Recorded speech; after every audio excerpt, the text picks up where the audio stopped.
el estudiante no falla la pregunta por desconocimiento de enfermería, sino que falla porque su único enfoque es tratar de recordar en vez de analizar. Wow.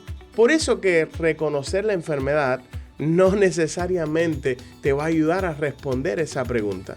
Reconocer la enfermedad te dice que tiene el paciente, Claro. pero el juicio crítico te dice qué vas a hacer con ese paciente. ¿Qué crees si practicamos una pregunta de ese estilo para ayudar a nuestros estudiantes a aprender cómo el mundo piensa? Vamos El a mundo verlo del en NCLEX. acción, vamos a verlo en una pregunta real.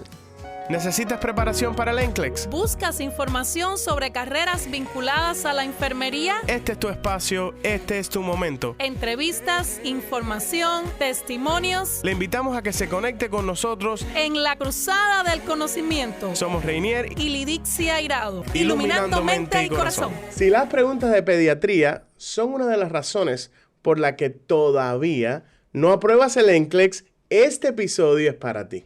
Porque hoy no vamos a enseñarte más pediatría, no, vamos a enseñarte a pensar como el NCLEX. Así que quédate hasta el final porque vamos a resolver juntos una pregunta de pediatría, pero lo vamos a hacer diferente.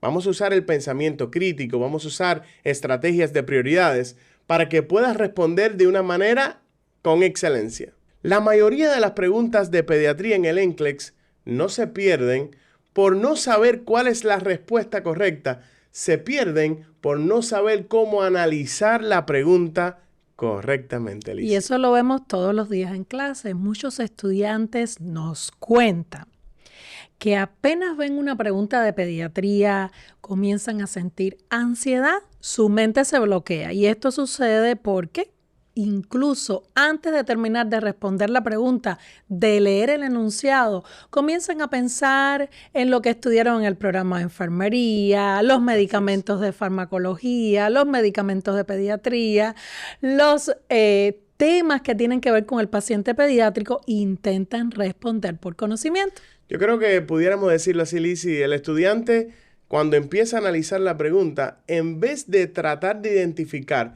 ¿cuáles son esos factores importantes de la pregunta? Empiezan a pensar, ¿y cuál es el diagnóstico médico? Empiezan a pensar solamente en la enfermedad, que si es bronquiolitis, que si es epiglotitis, que si es croup, y no ponen atención realmente a esas palabras claves que da la pregunta en el mundo del NCLEX.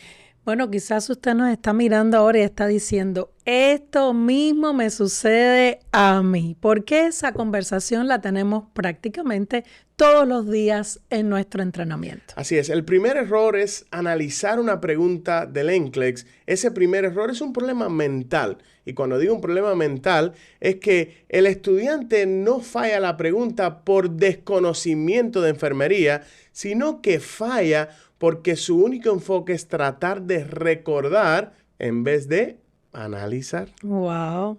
Y lo más interesante es que reconocer la enfermedad no significa que ya automáticamente vas a resolver la pregunta correctamente. ¿Y sabes por qué, Lizzy? Porque el NCLEX no mide si conoces una enfermedad de memoria, mide si sabes intervenir, si sabes resolver el problema que tiene tu paciente. Bueno, y en clase muchos de los estudiantes nos dicen, profesora, si yo sabía qué cosa era bronquiolitis, ¿por qué respondí incorrectamente? ¿Por qué siento que estudio y estudio, siento que conozco la enfermedad, me sé el contenido? Entonces la pregunta es, ¿qué es lo que no funcionó? Yo creo, Lizzy, que el enfoque del NCLEX no es necesariamente evaluar si tú puedes ponerle un nombre al problema. En otras palabras, el NCLEX no está tratando de medir si tú sabes diagnosticar lo que tiene el paciente. Lo que evalúa es si sabes qué hacer frente a ese problema que te describen en el escenario. Por eso que reconocer la enfermedad no necesariamente te va a ayudar a responder esa pregunta. Reconocer la enfermedad te dice que tiene el paciente, Claro. pero el juicio crítico te dice qué vas a hacer con ese paciente. Esto hay que repetirlo, Lizzy, porque quiero que quede en la mente de ellos. A ver, ustedes que me están escuchando, recuerden esto, la enfermedad te dice qué tiene el paciente, pero el juicio clínico o el pensamiento crítico te dice qué vas a hacer con ese paciente. Claro, el diagnóstico te ubica en el escenario del paciente y creo que esa es una gran diferencia, pero definitivamente sabemos que muchos estudiantes sienten que si identificaron la enfermedad, ya tienen la mayor parte de la pregunta ganada. Pero no necesariamente así.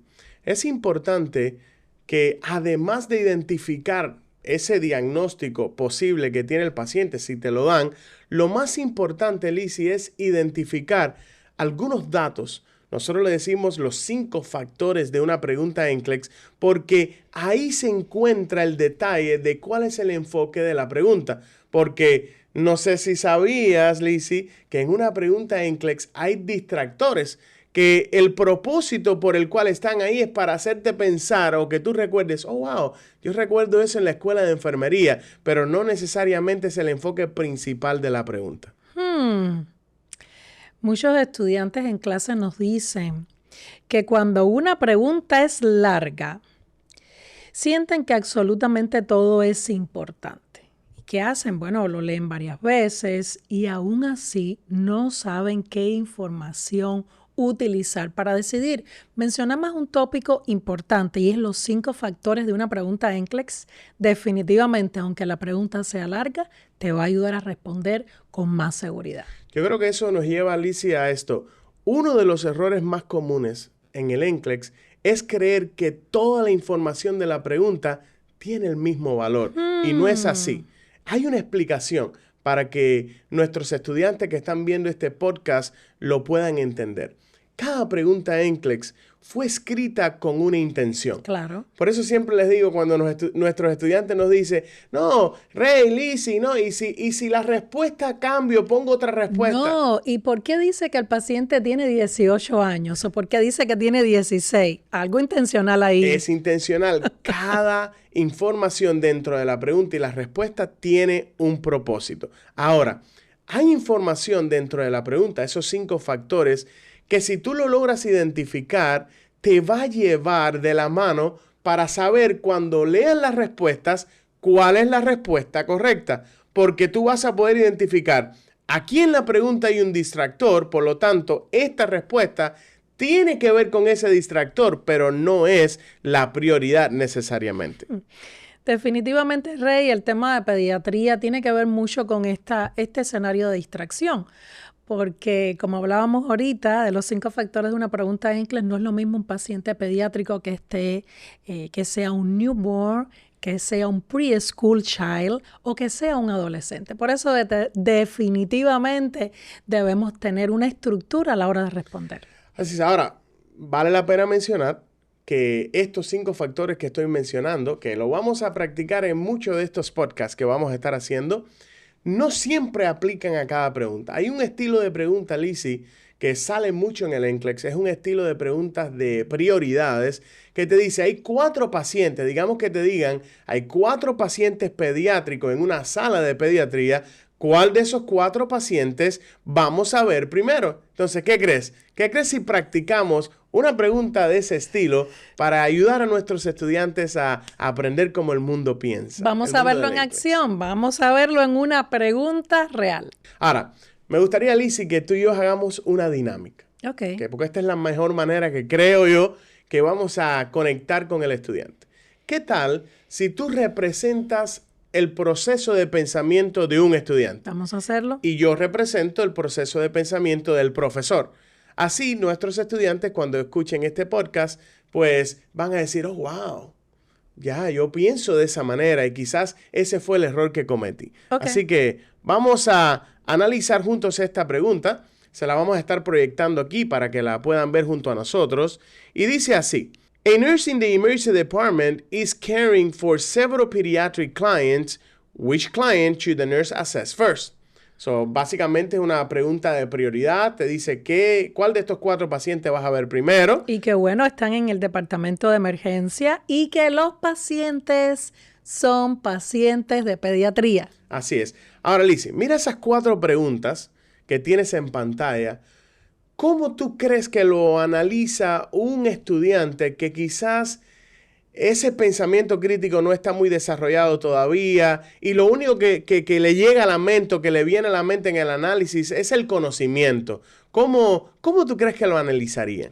Bueno, usualmente muchos de nosotros traemos de nuestros países aquel pensamiento de darle prioridad al paciente más pequeño por su edad. Oh, wow, este es muy buen punto. Sí, otros, por ejemplo, traen en su pensamiento propio de la práctica de enfermería de que el paciente que tiene un problema respiratorio es la prioridad en uno de estos escenarios, o en pacientes pequeños, si tiene fiebre por el riesgo de convulsión, pues muchas veces también le dan la prioridad a ellos. Muy bien. Ahora, ¿qué pensarías, por ejemplo, cuando, digamos que como en este escenario, hay dos pacientes que tienen compromisos respiratorios? Por ejemplo, el paciente 1 y el paciente 3. ¿Cómo tú crees que lo miren esas dos respuestas? Porque estoy seguro, Lizzy, que la respuesta de ellos está entre la 1 y la 3. Bueno, aunque también el paciente de la 2 dice que tiene asma y que reporta también un dolor en el pecho continuo por 20 minutos. ¿Tú crees que ese dolor en el pecho los haga pensar? No creo. ¿Tú crees, Lizzy? No, definitivamente dice que es después de haber recibido albuterol y bueno, que básicamente tiene expiratory wheezes en ambos campos pulmonares. Así que el paciente número 2, que también es respiratorio, estamos viendo algo como que es parte del tratamiento. Okay. Mientras que el 1, que tiene un diagnóstico de bronquiolitis, volviendo a temas respiratorios. El 3, que tiene croup. Y básicamente, bueno, el 4 también es otro proceso respiratorio que tiene también neumonía. Bueno, Lizzy, entonces, ¿por cuál nos vamos a quedar? Todos son respiratorios. Todos son buenas respuestas, ¿verdad? Bueno, vamos a analizarla más profundo. Esta es una pregunta muy interesante, Lizzy. Mira, mencionabas algo de la edad. Y te digo algo. No podemos excluir la idea de que, bueno, por la edad no podemos inclinarnos en una respuesta. Pero no siempre es así. No siempre es porque así. puede ser que tengas un paciente, el más pequeño o el de menor edad, pero su problema no sea crítico. Entonces, Correcto. no puedes guiarte por eso. Ahora, mira esta pregunta, muy interesante. La respuesta número 1, el paciente tiene 8 meses y tiene bronquiolitis, pero vamos a poner atención a algunas palabras claves. La primera, está restless. Está decaído. Ese es un indicador importante, inquieto. Segundo, nasoflaring. Nasoflaring indica un problema respiratorio severo. También retracciones intercostales. Eso me habla de esfuerzo respiratorio. Tiene dificultad para respirar. Pero hay una palabra, Lizzy, que es muy importante y dice así: now. Now has diminished breath sounds bilaterally. ¿Qué tú Wow. crees que significa eso? Bueno, definitivamente cuando hay silencio auscultatorio en estos pacientes es un signo de gravedad en una afección respiratoria. Así que yo, sin haber leído los otros 3, le daría la prioridad a este paciente. Entonces, ¿será esperado o inesperado esta sintomatología de chest tightness, apretazón en el pecho, después del uso de albuterol? Definitivamente. Bueno, entonces si comparamos el 1 y el 2, Lizzy, el El 1 uno. tiene un cambio en condición respiratorio, mientras que el 2 tiene algo que es un efecto de un medicamento. Así que no es la 2, Lizzy. Vamos a eliminar la 2. La 3 dice, es un paciente de 2 años con croup, importante, tiene barking cough y inspiratory stridor. Lizzy, esa palabra tan linda. Stridor, ¿qué tú crees de eso? Sí, pero bueno, definitivamente en la 3 me está describiendo el proceso de la enfermedad. Okay. No me está dando una alerta acerca de que algo esté cambiando en el paciente, que algo está empeorando en el paciente o que apareció algo nuevo que me indica un deterioro respiratorio. Definitivamente la 3... ¿No crees que sea? no creo que sea la respuesta. Bueno, hay algo más, Liz. Porque en la 3 ocurre lo mismo que en la 2. Es circunstancial.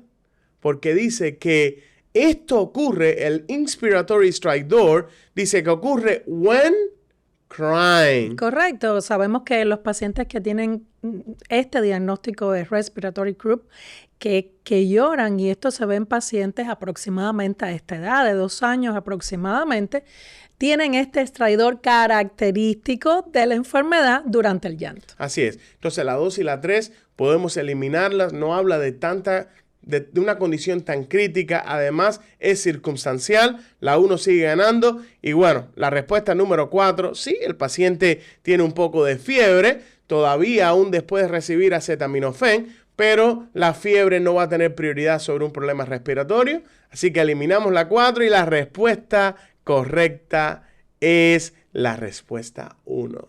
¿Qué te pareció ese análisis? Buenísimo. Espero que los que nos estén escuchando puedan recibir la gran bendición de que hayamos tenido un tiempo como este donde le explicamos cómo discriminar una pregunta de prioridad en el examen. Ahora, fíjate algo interesante, Lizzy, ya para ir cerrando.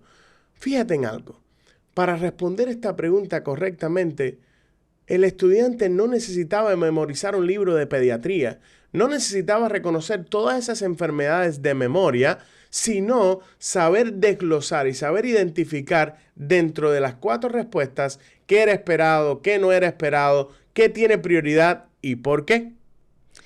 Creo que algo, después de haber analizado esta pregunta, que si algo queda claro, es que el problema no es la pediatría. Muchos de ustedes probablemente se han enfrentado a preguntas como esta y han podido reconocer las enfermedades. Y vimos asma, vimos croup, vimos neumonía y muchos de ustedes entendieron el escenario. Pero aún así dudaron en escoger la respuesta porque al ser 4 pacientes con condiciones respiratorias, siempre pensamos en la posibilidad de darle prioridad a los pacientes con afecciones respiratorias. Pero, ¿qué es lo que cambia aquí? Aquí la gran diferencia lo hace en algo que hacemos en nuestro entrenamiento y es utilizar el pensamiento crítico. Sí, que no es nuestro propósito, Lizzy, en estas pequeñas podcasts, enseñar todo un tema de pediatría ni ningún otro tema. Lo que queremos hacer es mostrar que hay una manera diferente de pensar, porque el NCLEX no premia al estudiante que memoriza todo. El NCLEX premia a aquel estudiante que sabe analizar, que sabe identificar prioridades y que sabe filtrar dentro de la pregunta y las respuestas qué información es importante y qué no es importante. Bueno, Rey, y si hoy analizamos una sola pregunta y con una pregunta ya estás empezando a pensar diferente, imagínate qué ocurriera cuando entres en este proceso de eliminación una y otra vez. Y eso es exactamente, Lizzy, lo que vamos a hacer en nuestra próxima sesión que le hemos llamado NCLEX Intensive Practice Questions. Es una sesión que damos todos los jueves donde practicamos preguntas. Y este jueves, imagínate qué tema vamos a estar practicando. Pediatrics Respiratory Emergencies. Así que no te lo pierdas. Este jueves estaremos con NCLEX IPQ, NCLEX Intensive Practice Question. Así es, una oportunidad para mejorar tu pensamiento crítico. Te vamos a dejar aquí debajo el enlace de registración para nuestra clase práctica de 2 horas. También te vamos a dejar el número de teléfono de nuestra academia para que llames y puedas recibir más información sobre nuestra clase práctica. Qué maravilla poder tener estos tiempos de intercambio, de ayuda, y queremos que mires este proceso con esperanza. Porque para el que cree, todo le es posible. Recuerda, queremos que te lleves esto, por lo menos de este podcast. Recuerda, el conocimiento te ayuda a reconocer el problema, pero el pensamiento crítico te ayuda a resolverlo. Nos vemos en la próxima cruzada del conocimiento. Bendiciones.